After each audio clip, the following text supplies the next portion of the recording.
Halo guys, nama saya Muhammad Iqbal Ramadan dari program studi Manajemen Haji dan Umroh dan dari Universitas Ibnu Khaldun Bogor.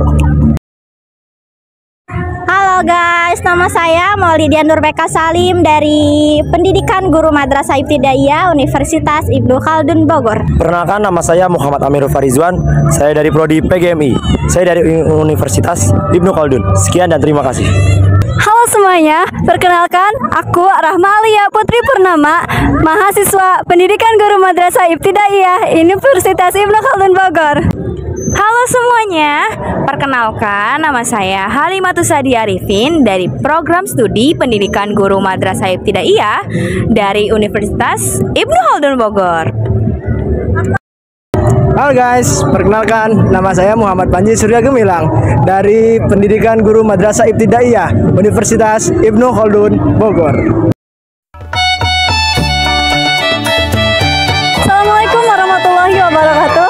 Perkenalkan, nama saya Rahma Alia Putri Purnama, mahasiswi dari Universitas Ibnu Khaldun Bogor. Oke, teman-teman, pada hari ini, saat ini saya sedang berada di Kota Tua. Tujuannya untuk melakukan sebuah penelitian tentang salah satu kuliner khas dari Jakarta. Yaitu kita bisa lihat sendiri, kita tahu bahwa salah satu makanan khas kuliner daerah Jakarta yang terkenal yaitu adalah kerak telur. Oke. Kerak telur dibuat dengan bahan yang sederhana dengan kaya cita rasa.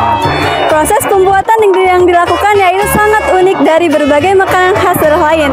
Jangan lama-lama, mari kita ikut kulineran ini. Oke guys, tanpa lama-lama, mari kita langsung ke kerak telurnya. Halo Bapak, selamat siang. Siang. Oke, Bapak, kita ini mau bertanya-tanya nih tentang sejarahnya kerak telur sendiri ya teman-teman ya. So, kita itu kayak mau tahu Pak, gimana sih sejarahnya kerak telur dalam perkembangan kuliner di Jakarta ini saat ini Pak?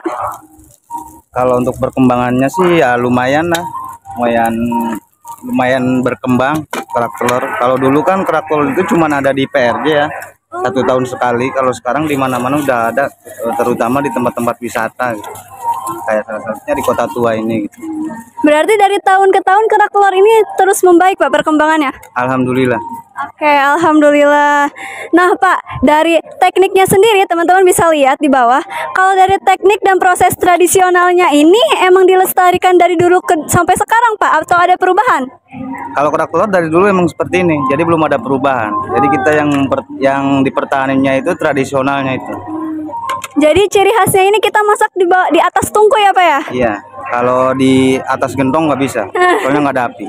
Oke. Dan juga kira-kira nih Pak nih, ada nggak perbedaan pembuatan dari dulu sampai sekarang yang mungkin dari cara pembuatannya, bahan-bahannya ada yang dimodifikasi nggak tuh Pak? Kalau bahan mungkin ya, kalau dulu itu serundengnya itu cuma dikukus saja, jadi nggak pakai bumbu rempah-rempah. Kalau sekarang kan dikasih bumbu ya, bumbu dapur itulah rempah-rempah. Kalau dulu cuman kelapa biasa aja, kelapa putih dikukus sudah gitu aja. And then variasi nih Pak nih dari resep kerak telurnya sendiri itu di berbagai tempat beda-beda nggak Pak? Misalkan kan khasnya Jakarta nih ya, khasnya. Terus kalau aku pernah lihat kayak di Jogja itu pun ada tuh Pak tuh kerak telur, di Bogor pun ada. Itu variasinya beda-beda atau sama Pak? Kalau untuk kerak telur sih bahannya semuanya sama ya. Paling ya perbedaannya itu kalau yang sekedar tahu itu paling pakainya beras biasa. Nah, kalau yang seharusnya kan kerak telur itu terbuat dari beras ketan, sama ininya tuh penyedapnya itu dari ebi. Cuman kebanyakan ada yang pakai rebon, ada yang pakai teri. Nah, kalau aslinya itu kan pakainya ebi, jadi berasnya juga beras ketan, bukan beras biasa.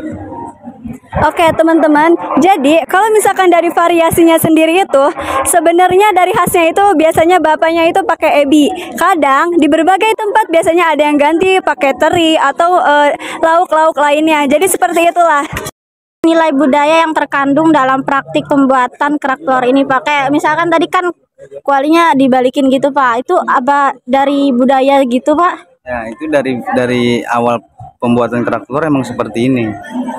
Yaitu yang Membedakan. yang membedakan kerak telur sama yang makanan tradisional lainnya itu ya kerak telur yang membedakannya itu. Nah, proses pemasakannya yang unik. kualinya di balik itu. Bang, mau nanya, untuk kerak telur yang abang jual saat ini sama acara besar itu ada bedanya nggak? Seperti contohnya tuh acara besar Karya Jakarta, itu berbeda apa sama? Beda. Beda. Kalau saya kan emang saya profesinya jualan kerak telur ya, jadi tiap hari emang di sini. Nah, kalau yang di PRJ itu kadang ada yang musiman, kalau yang sehari-harinya bukan pedagang kerak telur, pas PRJ dia jualan kerak telur. Makanya ada yang bilang rasanya ya kurang lah. Maaf Pak, kita mau nanya-nanya nih. Sebelumnya nama bapaknya siapa? Saya Hati Sumarno. Siapa Pak? Hati Sumarno. Oh, Arti Sumarno. Oh gitu Pak. Baik Pak, kita ingin bertanya sedikit Pak tentang kerak telur. Ya, boleh. Ya, kira-kira untuk nilai-nilai yang terkandung dalam kerak telur apa ya kira-kira ya Pak? Ya kalau nilainya ya paling nilai sejarah sih kalau yang saya tahu nih. Nilai sejarah Pak. Kira-kira bisa diceritakan bagaimana nilai sejarah itu Pak?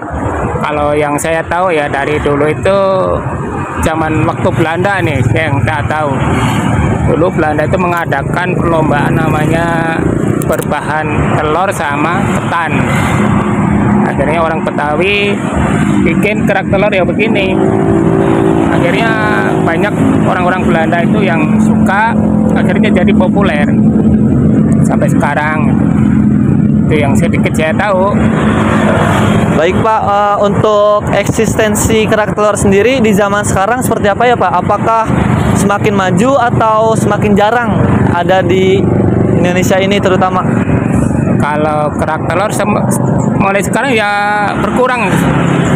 Dulu awal-awalnya itu paling bagus sebelum COVID-19 itu paling bagus ya. Sekarang tuh penjualan agak menurun jauh.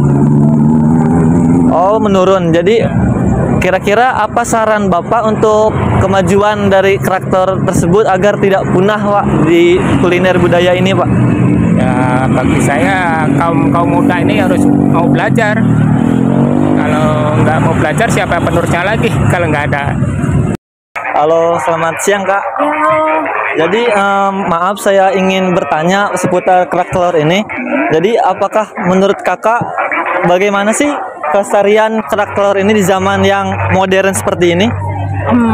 Kalau di Jakarta sih udah rada susah ya, maksudnya nggak bisa ditemuin di mana-mana. Jadi paling kita ngelihatnya paling di area kayak Kota Tua, terus mungkin di Kemayoran, yang pusat-pusat yang ada turis-turis lah.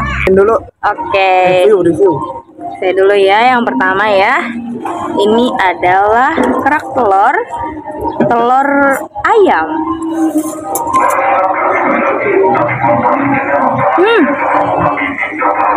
Enak. Ini enak banget. Ini ada serundengnya juga guys.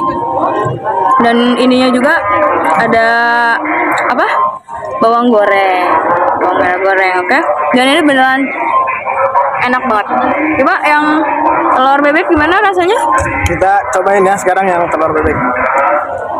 Kita cobain.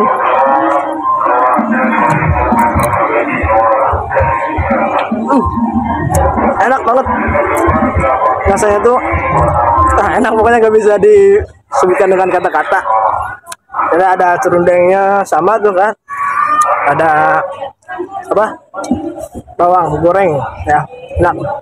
Ya mungkin dari segi warna beda kali ya teman-teman. Kalau yang ini warnanya agak sedikit pucat, dan yang telur bebek itu seperti ada kemerah-merahannya gitu. Iya betul sekali. Tapi tetap guys rasanya enak banget. Sama-sama enak. Harus wajib coba.